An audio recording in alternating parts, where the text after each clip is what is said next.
Salut les petits potes, aujourd'hui, tant attendu, on se retrouve pour l'épisode 2 du faisceau électrique de la 205 parce que j'ai reçu, j'ai pas tout reçu dans ma commande mais j'ai reçu une bonne partie de la commande et on va commencer tout de suite d'ailleurs par ce que j'ai devant les yeux. Petit manomètre de jauge à essence que j'ai déjà commencé à câbler, masse plus et signal, il n'y a rien de compliqué. Hop, je vais poser ça sur le côté pour rien perdre. Juste ici, nous avons le petit mano, je sais pas comment on peut bien voir comme ça, le petit mano de pression de turbo. Parce que comme on va faire le montage turbo, il faut qu'on surveille la pression de turbo. Il me manque 3 manos, température d'eau, on l'a déjà mais on va le changer parce qu'il est mort. Voltmètre et pression d'huile. Donc on va commencer à s'installer tout ça, mais j'ai pas reçu que ça. Le reste, je vais vous le montrer juste après. Comme vous avez vu dans l'épisode numéro 1, on a reposé un tableau de bord en attendant. Parce que en fait, on va venir faire un beau petit tableau de bord, soit en alu, soit en inox. On va voir l'un ou l'autre. Mais en attendant, on avait besoin de support pour tous les manos et tous les boutons pour refaire quelque chose de propre. Et donc, je vais me resservir du support de compteur d'origine pour mettre les manos. Donc là, comme vous voyez, il y a un mano à gauche, un mano à droite. Ça va être 2 manos solitaires, donc pression de turbo, jauge à carburant. Et au milieu, j'ai acheté un kit de 3 manos avec le support 3 manos directement pour la pression d'huile, voltmètre et température d'eau. Comme ça, ça va être à hauteur de compteur, donc devant le volant. On va pouvoir tout voir tout de suite en temps réel.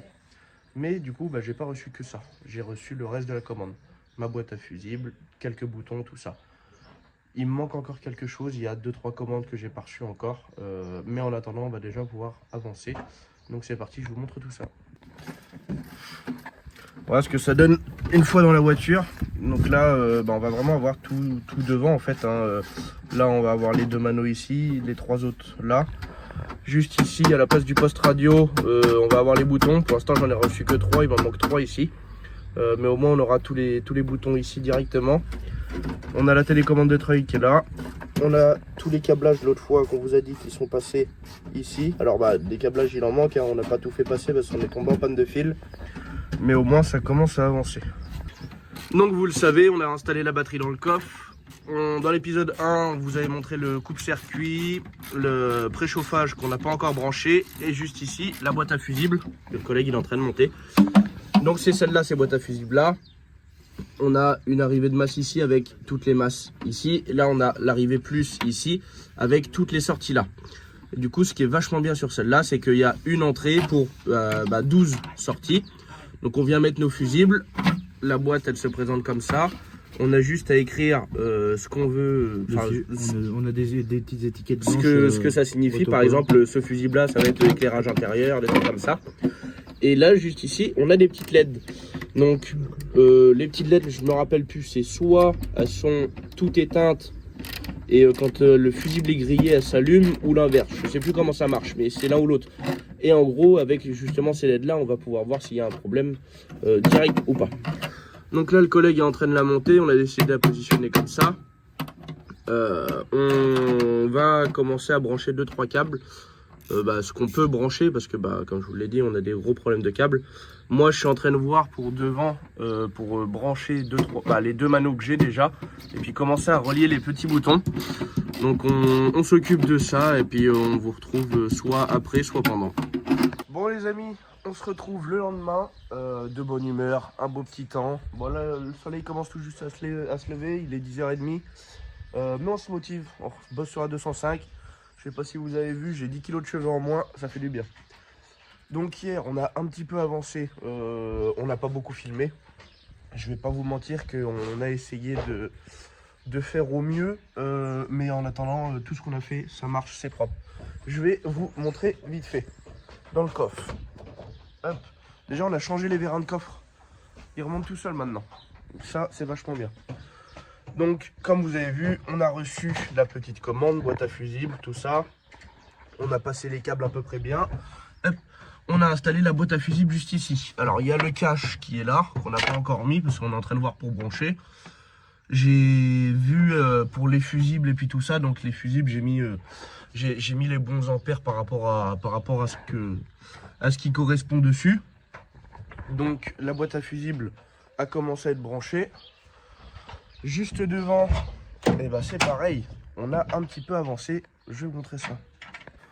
Alors voilà, devant, on a installé les 3 boutons. Donc normalement ici il y a le poste autoradio. Nous on a installé les boutons. En sachant que le tableau de bord est pas définitif, on a juste positionné ça comme ça. Mais en attendant, ça marche. Tous les boutons sont branchés. J'ai pas encore caché les fils parce que hier on faisait des essais.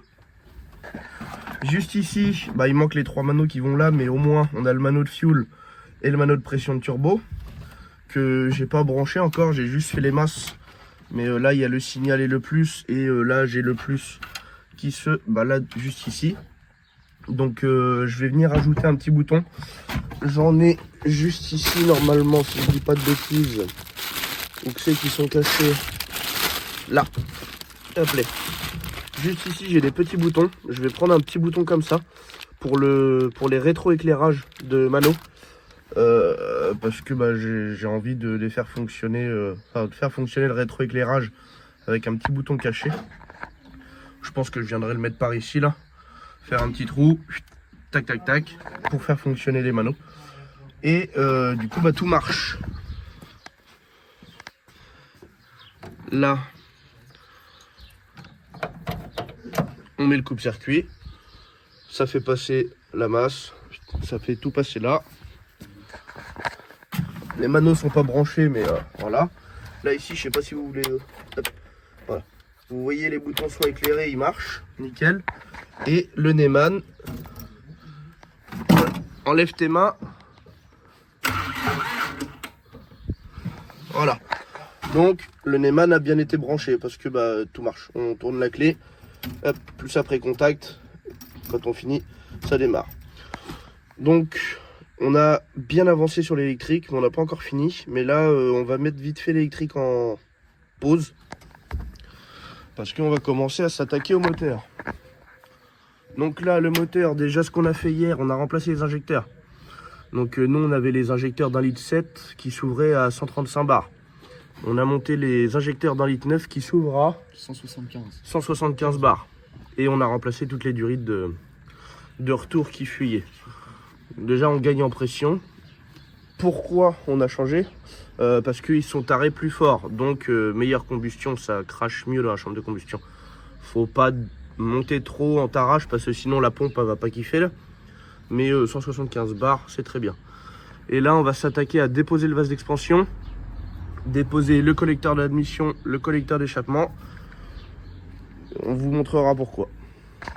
Du coup on s'est motivé, on s'est chauffé. Comme je vous ai dit, on a arrêté l'électricité pour l'instant. On est en train de faire un petit peu de démontage sur le moteur. Démontage collecteur d'admission. J'ai les collègues qui sont en train de déposer la ligne d'échappement pour démonter le collecteur d'échappement. Pour faire un peu de nettoyage, tout ça. Et puis on va essayer d'y monter le turbo. Voir comment ça passe, tout ça par rapport à la baie moteur. Voir ce qu'on va devoir faire. On a viré le vase d'expansion. On va déporter d'ailleurs, le vase d'expansion il va pas rester là parce qu'il nous fait chier. Ici bah voilà, ici on gagne un peu de place, la ligne est désaccouplée là. Il va nous rester le collecteur d'échappement à enlever. Là ils sont en train de tomber la ligne juste en dessous. La petite sortie latérale qu'on a faite. On dépose le collecteur d'échappement et puis on voit. Voilà, collecteur d'échappement d'origine démonté. Collecteur d'échappement avec turbo. On n'a plus qu'à essayer de le monter sur la voiture.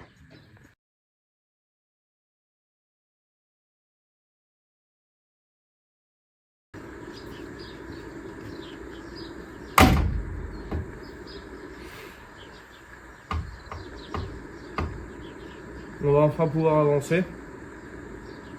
Je reviens du garage là. J'ai dû faire plat pour le renfort de boîte de vitesse. Ça c'est de la visserie. Avant de vous parler de ça, j'ai 2-3 trucs à vous montrer. Donc bah, je vous montre ça et je vous parle de ça après. Comme vous avez pu voir sur les plans qui suivaient, du coup, on a décidé d'arrêter l'électricité et de tout faire tout de suite. Donc bah là, on a les durites d'eau du vase d'expansion. En bas aussi là. parce que du coup on va faire autrement pour le vase d'expansion. Comment, je sais pas, mais on verra. Mais là, si vous voyez, on a pu le collecteur d'admission d'origine comme ça là, parce qu'en fait tout simplement on s'est motivé hier. On a enlevé support moteur, cache distri, tout ça, parce que la distri était détendue. Donc on en a profité. Changement d'arbre à cam pour mettre la pompe à vide comme ça. Changement d'arbre à cam, on a tout remonté. J'ai retendu la distri, on a tout remonté nickel. Juste ici. Vous voyez, ça c'est pas d'origine là. Parce que bah, du coup on y a fait le montage turbo.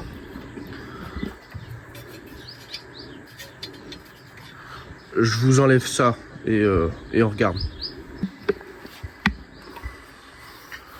On y voit plus clair comme ça. Donc voilà, montage turbo définitif, hein, bouge pas. Alors, le morceau qui va là, je l'ai, vous inquiétez pas. Faut que je vois pour les durées de chauffage, tout ça, voir comment je peux les supprimer. Mais en gros voilà, on a le montage turbo, donc c'est un turbo d'1,9 litre, XUD 9T. Sauf que nous c'est un bloc en 1,7 litre. Bon, avec les injos d'1,9 litre, turbo d'1,9 litre, arbre à cam d'1,9 litre. Mais du coup, bah, d'origine en fait, on a un petit tuyau d'huile là qui vient là, qui va se reprendre en dessous dans le bloc. Et pour le retour, pareil. Sauf que bah, nous on n'a pas ça sur le 1,7 litre. Donc, je vous montre tout de suite ce que j'ai dans mon carter. Du coup, bah, j'ai pas cherché compliqué. Flexible hydraulique. Il peut tenir jusqu'à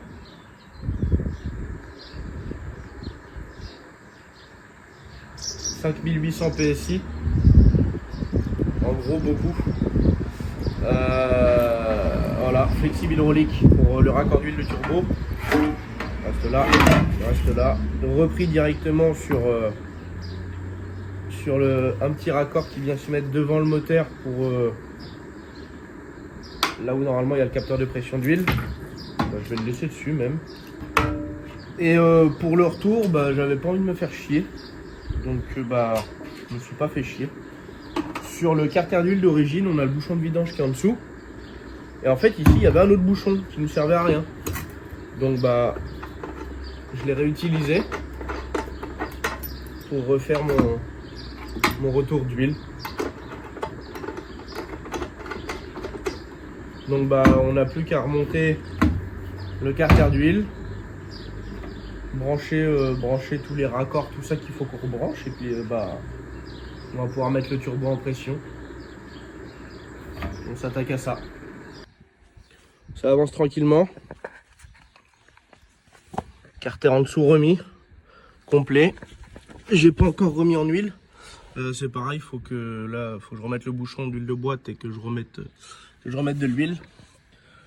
Retour d'huile branché ici, branché là-haut. Alors ça passe pas très loin du cardan, mais ça touche pas. Au pire des cas, je verrai à y faire une petite patte pour venir le tenir. Mais impeccable. Bon, du coup, j'ai pas mis le raccord coudé là, parce que j'ai mal calculé. Il tapait là. Mais comme ça, c'est impeccable. Ça fuit pas, ça touche pas. Donc parfait. Le petit turbo juste là. Juste au-dessus, j'ai remis le raccord d'huile. Tac, tac, tac, tac. Alors, la durite est un petit peu trop longue, mais de toute façon, il faudra que je la recoupe ici. Donc je la recouperai, je la rétrécirai pour qu'elle soit moins longue. Et pour y mettre le capteur de pression d'huile, parce que pour l'instant, je ne l'ai pas encore. Relié, hop, au turbo, juste ici, nickel. Donc bah, là, on va pouvoir remettre... nettoyer les plans de joint, remettre la pipe d'admission et ça aura déjà bien avancé. Donc bah, je m'attaque à faire tout ça et bien sûr bah, je vais rien filmer. On se retrouve le lendemain. Comme je vous ai dit hier, j'ai avancé, j'ai rien filmé. C'est parti, je vous montre ça. Nous voici devant le bloc 1,7 litre D. En montage 1,9 litre. Hier, on a remonté le carter d'huile. Je sais pas si on va bien voir. Voilà. Juste ici, on a le retour d'huile de turbo. Hop. Là, je me suis repris là, arrivé jusqu'au turbo. J'ai prévu long, c'est normal. Montage du collecteur d'admission. Le turbo qui est là. Montage de l'intercooleur. La petite durite de suralimentation. Il va me rester le schnorkel à faire. J'ai les deux durites d'eau à voir là. Il faut que je vois si je peux pas arracher le boîtier d'eau. Voilà, en gros tout ce qu'on a fait. Montage intercooleur, tout. J'ai essayé de la faire péter. Il n'y a plus de gasoil. Et en plus, j'ai rencontré un problème derrière.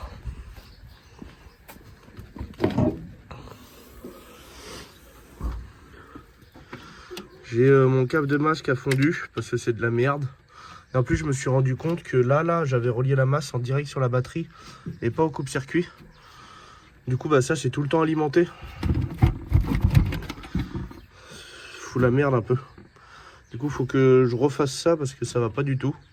Et je vais mettre la batterie en charge. On a changé le démarreur. Le démarreur était mort, collé. Donc on a changé le démarreur. Je remets la batterie en charge, je vois pour mon système de câble et on voit ce que ça donne. On se retrouve quelques jours plus tard, toujours avec le collègue. Comme vous avez vu, on a fini de tout monter, tout ça. J'ai branché le mano de pression de turbo et on avait eu des petits problèmes par rapport au démarrage, tout ça. Démarreur HS, tout ça. On a changé le démarreur, on a refait les niveaux, on a tout refait. Je peux vous dire qu'elle tourne. Elle tourne même plutôt bien. On va d'ailleurs vous faire un petit démarrage de suite. Donc on n'a pas fini l'électrique, tout ça. Mais on verra ça dans la prochaine vidéo. Là au moins on a finalisé le montage turbo du moteur. Enfin finalisé non parce qu'on n'a pas fait le schnorkel, on n'a pas fait la descente d'échappement.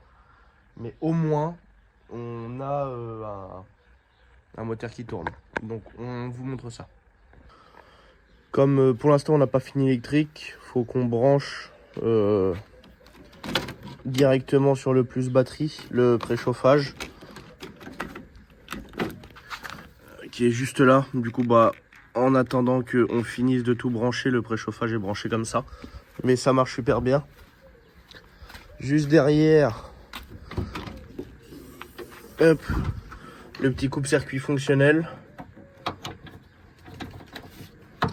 La batterie a bougé un peu, il faut qu'on lui fasse le support. On a refait les masses, tout ça, c'est mieux.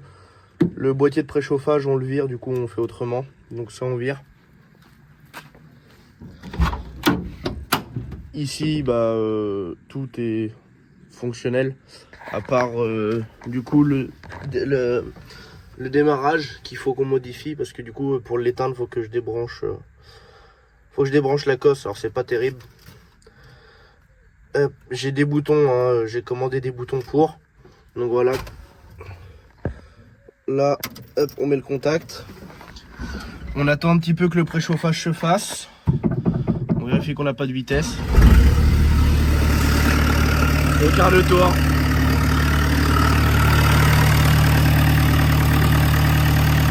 Ça tourne super bien.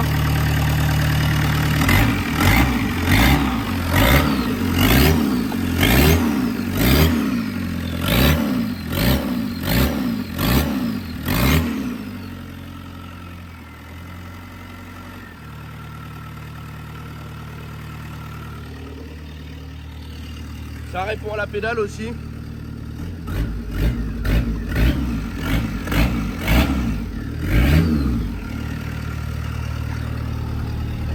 Le mano est branché. Je vous mets un petit extrait vite fait d'un test qu'on a fait.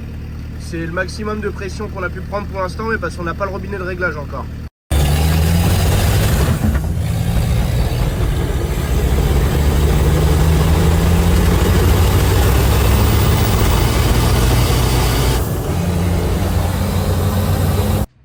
Comme vous venez de voir, il démarre super bien. Vous avez vu la petite vidéo. Elle prend 0,9 bar de pression turbo.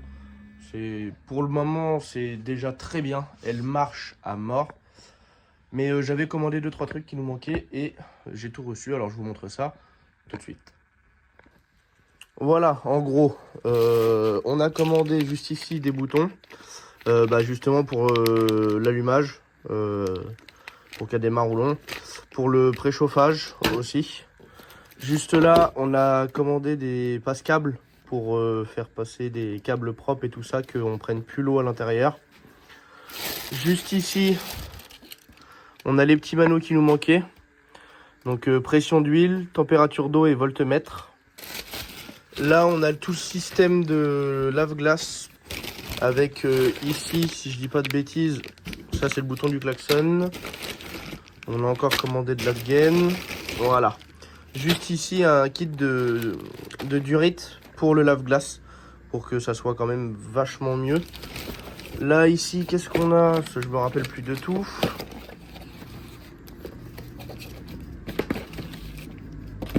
Ah oui, si j'arrive à vous le sortir. Juste ici on a les boutons manquants qu'on avait besoin pour les LED, allumage des manos, tout ça.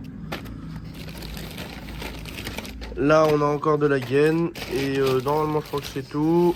Ah non, on a encore de la gaine. Donc là avec tout ça, on peut finir le branchement des câbles. Normalement on peut finir même l'électricité et tout ce qui va avec. Donc on voit pour essayer d'avancer, mais ça sera dans la prochaine vidéo parce que là on s'arrête là. Je vous dis ciao tout le monde.